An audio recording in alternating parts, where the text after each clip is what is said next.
সিংহ সিংহ একটা সিংহ, সে সব সময় বনের রাজা, এটা মাথায় রাখবেন।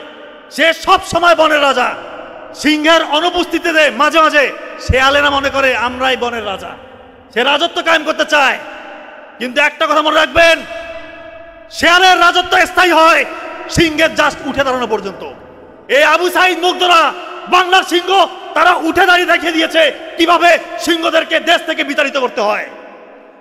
এরপরে যদি কেউ স্বৈরশাসক হওয়ার চেষ্টা করে, তার লাগাম কিভাবে টেনে ধরতে হয় সেই শিক্ষা আমরা পেয়েছি, মেকানিজম হবে একশোর মধ্যে জানা।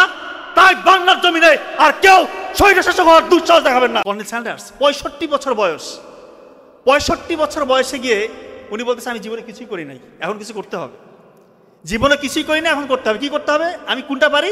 বলতেছে আমি খুব ভালো চিকেন ফ্রাই করতে পারি। কিন্তু দাঁড়ে দাঁড়ে যাচ্ছে, সকল রেস্টুরেন্টের কাছে যাচ্ছে, সবাই রিজেক্ট করে দিচ্ছে, বলতেছে না তোমার এই মানে এই হচ্ছে চিকেন খাওয়ার মতো না, অযোগ্য।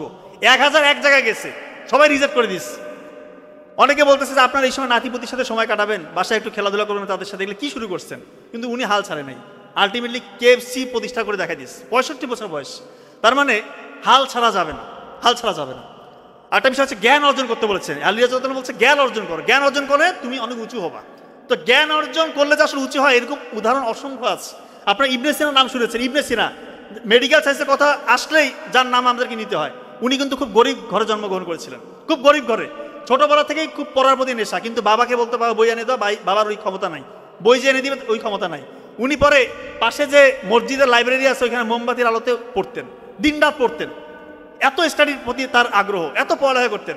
এবং ওনার যে বই, লেখা বই ক্যানন অফ মেডিসিন, 600 বছর ইউরোপের মেডিকেল স্টুডেন্টদেরকে পড়ানো হইতো। এবং এখনও আপনারা জানেন ইবনে সিনার নাম, আমি তো বারবার বলছি, মেডিকেল সায়েন্সের নাম আসলেই ওনার নাম অতপ্রতভাবে জড়িত। তার মানে কেউ যদি জ্ঞান অর্জন করে সত্যিকার অর্থে আল্লাহ তাআলা তার সম্মান বাড়িয়ে দেয়। উনি আরেকটা কথা বলেছেন আলী রাদিয়াল্লাহু তাআলা, হচ্ছে এটা খুবই গুরুত্বপূর্ণ, এটা বলে আমি শেষ করব। তোমরা নফসকে কন্ট্রোল করো, নফসকে কন্ট্রোল করো, চোখের হারাম থেকে নিজেকে রক্ষা করো।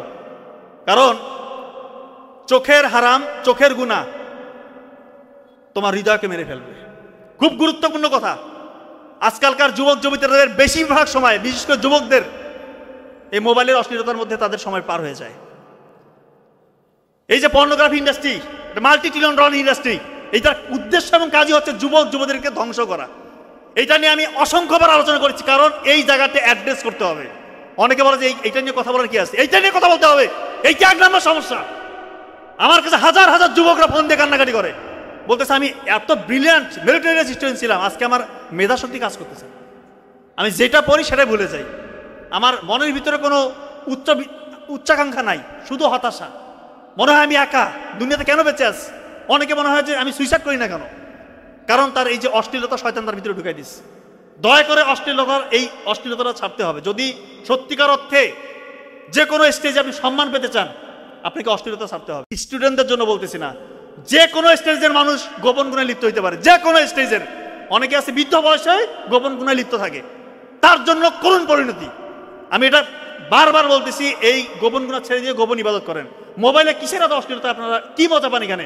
শয়তান এখানে মজা দিয়েছে। আর এমন মোবাইল, ঘরের কোণে একা বসে কি করছে কেউ জানে না, এক আল্লাহ ছাড়া কেউ দেখে না, এমন সিস্টেম চালু করে দিয়েছে।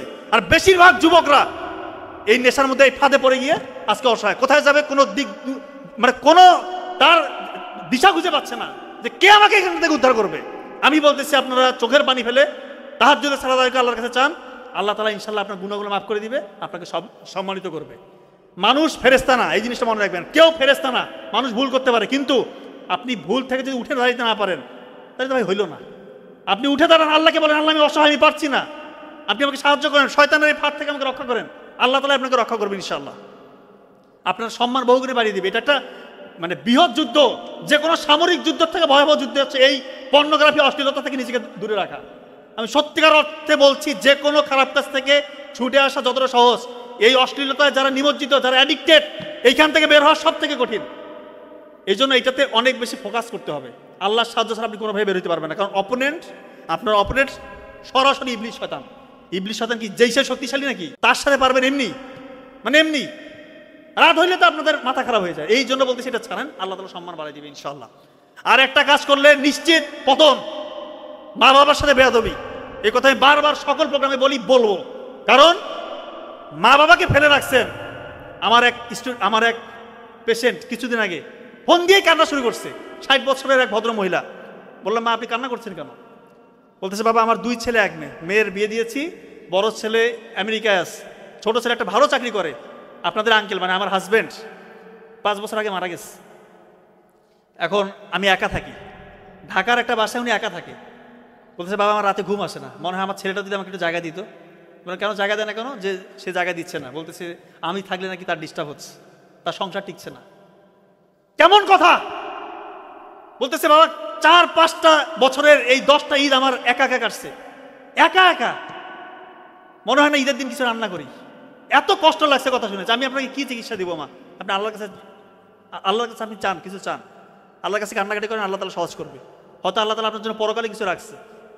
আসলে ওনাকে আমি কি বলবো বলেন? এরকম কুলাঙ্গার সংসার, এরকম কুলাঙ্গার সন্তান যেন কারো পরিবারে জন্ম না হয়। ওটা কুলাঙ্গার সন্তান, এরকম সন্তান আমরা হতে চাই না। আর একটা কথা বলি, অনেক মাদেরও সমস্যা আছে। মারা যখন শাশুড়ি হয়ে যায়, তার বৌমাকে মনে করে সে মনে হয় অপোনেন্ট, শত্রু।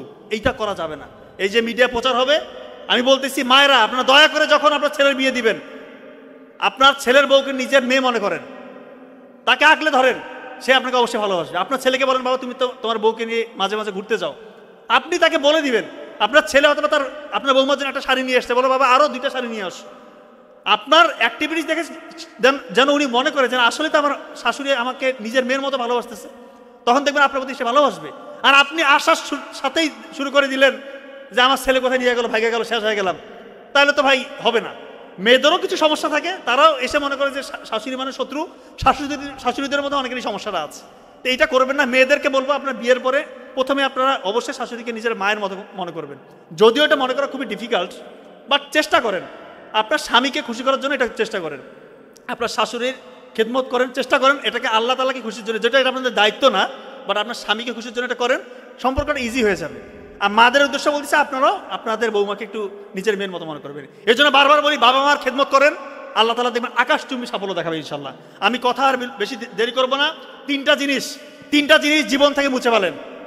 3টা জিনিস। রাত জাগা, আপনি সফল হবেন। রাত জাগবেন না দয়া করে, আমার কথাটা আপনি হারে হারে টের পাবেন। রাত 10টার মধ্যে ঘুমিয়ে যাওয়ার চেষ্টা করেন, রাত জাগবেন না। এবং আনইউজুয়াল, অযাচিত, মানহীন স্ক্রল করবেন না। মানহীন স্ক্রল করবেন না।